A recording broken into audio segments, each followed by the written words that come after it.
Hey guys, Happy New Year. Today is January 4th, and if you're anything like me, you are probably glad to be getting back to your regular routine. The holidays are over, the kids are getting back in school, maybe you're going back to work, or you're just happy to have everybody out of the house and things back to normal. I was really looking forward to going to work today, actually. I need that routine and that schedule and just everybody back into their own little groove. So if you are still thinking maybe about your New Year's resolutions, or you haven't really put them pen to paper, I have a little article that I was reading the other day that I wanted to share with you guys, and you might find it helpful. I found it very helpful, and really wanted to share it with you. I'll put the whole article in the comments so you can read the whole thing, but just wanted to do a quick video on just sort of the gist of it, because it really spoke to me. And I think that oftentimes we don't really ask the right questions to ourselves about what we want out of our lives, what our goals are, and that's what this article is all about. And it really made me step back and think, oh, okay, well that makes more sense. And it makes sense as to why sometimes we struggle to reach goals, or we've tried over and over again to maybe hit a particular goal in our lives. It doesn't necessarily have to be about your Young Living business. It could be anything from, getting your finances in order, losing weight, improving your health, working on your marriage, anything. Which is why I found the article to be so helpful. So again, I'll post the whole thing so you can read it for yourselves. But the gist of it is, we aren't asking ourselves the right question. And the first thing that popped in my mind as I read this article was, our why is not enough. We talk about in this Young Living business, you got to know what your why is. Why do you want to do this? Is it because you want, to help your family's finances? You want to have some, a job or a purpose or a meaning outside of what you're currently doing? You want to help other people find health? You want to use that money for, a charitable reason? It could be all types of whys out there. And that's something that, we hear a lot, too. You've got to define that why. So when things get tough, you can go back and look at that and remind yourself of why you are doing this in the first place. And I completely agree with that 100%. You need to know why you are doing this. Just like if you know that your goal is to lose 20 pounds, well, why? Maybe you have a big event coming up. Maybe you're going on a vacation and you want to look, and feel more comfortable in, your bathing suit, or, your dresses, just whatever the goal is, there's a reason, a why behind it. But the gist of this article is that asking that question is not enough. It's not enough to get you to that goal. Even having a detailed plan of how you're going to get to that goal. So we talk about breaking down your goals. You want to be silver by March. Okay, what are you going to do to get you there? Just putting that down on paper is not going to make you be silver.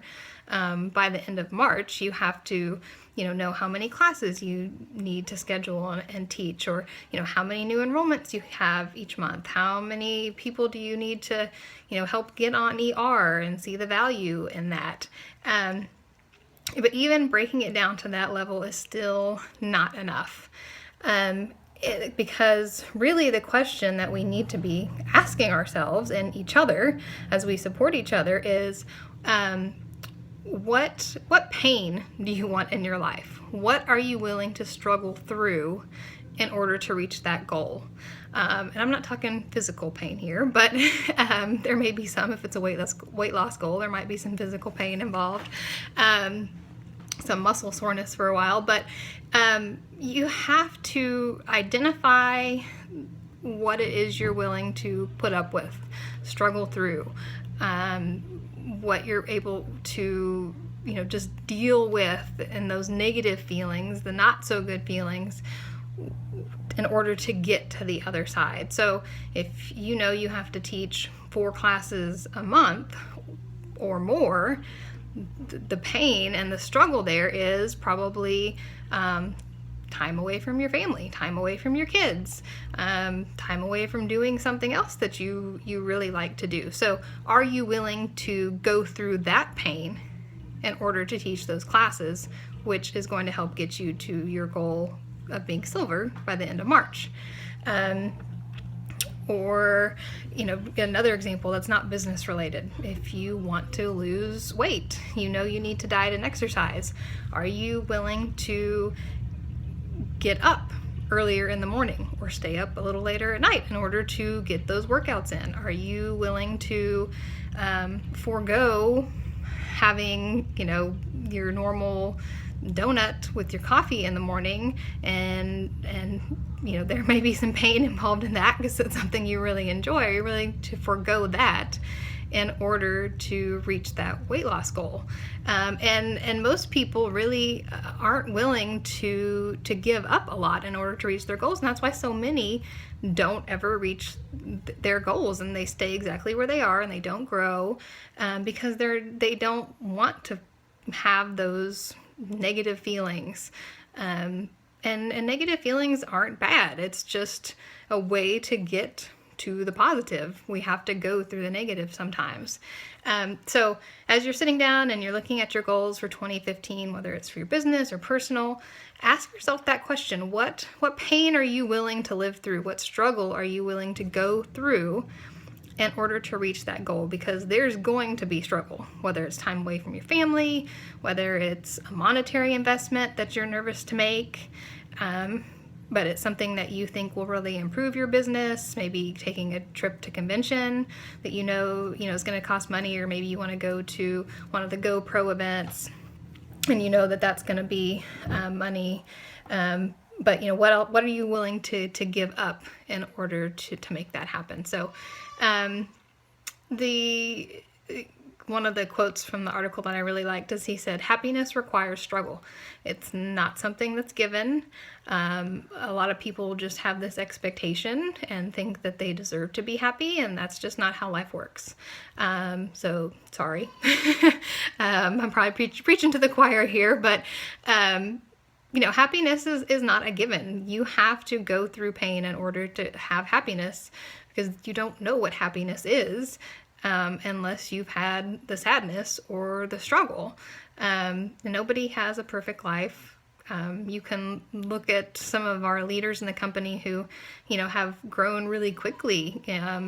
Like Monique McLean, she went from star to Royal Crown Diamond in like 18 months or 19 months, something just crazy.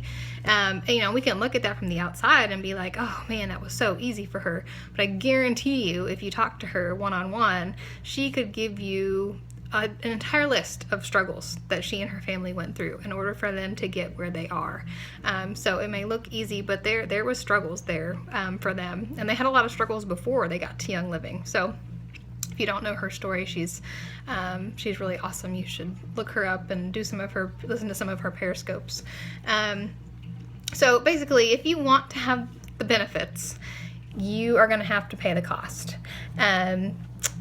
And you can't have the rewards without the struggle. So really, consider that. Chew on that for a while as you're doing your goals, or go back and look at the goals that you've already set and really think about what the cost is going to be there, and wrap your mind around it, and get to a place where you're either okay with it, because that'll make doing those steps and the steps that it takes to get to those goals a lot easier if you're already there mentally, knowing that these are the things that you're going to have to struggle through. Maybe it's struggling of not meeting the goal. You're almost there, but you don't make it. That's okay. You push through it. You go on to the next month, and you keep trying. But that's part of the struggle of trying to get there. I've struggled with that for the last year, trying to reach my next goal. But you keep going. So yeah, go back and look at your goals. Get your mind wrapped around what you think those struggles are going to look like, and be okay with that. And you know what? If you look at those goals and you think, yeah, I'm going to have to be away from home, however many nights a week, and that's time away from my family, and I just really don't think that that's something that I can struggle through. That's not a pain that I want. That's okay. But we just need to get back on track and set some realistic goals that are in line with what you are wanting to struggle through. And it may mean it takes longer than you would like, but that's the balance there. So the less you have to struggle, probably the longer it's going to take. The more you're willing to struggle, you may get there faster, and that's just because you're hustling for a short period of time. It's not going to be forever, I promise. But just during that time, those are things that you're going to have to give up, and in order to reach those longer term goals. And if that's a place that you want to have for your family, that comes at a cost. Anyways, I've rambled on for long enough. And yes, I did chop all my hair off, in case you were wondering a couple days ago. But anyways, I hope that was helpful. Maybe make you think a little bit more about those goals. Go back and revisit them, reread them with that lens and that view, and see if it changes anything for you, because it did for me. I had to really think about that and what I was willing to give up this year. I gave up a lot last year, and so I'm looking to try to change that a little bit. Still plenty to struggle through, but I did change my goals up a little bit. So anyways, I'll post the whole article for you to read it. I found it really interesting. So hope you guys are having a great Monday. Welcome to the new year and back to a regular routine. Hope you guys have a great week. Bye.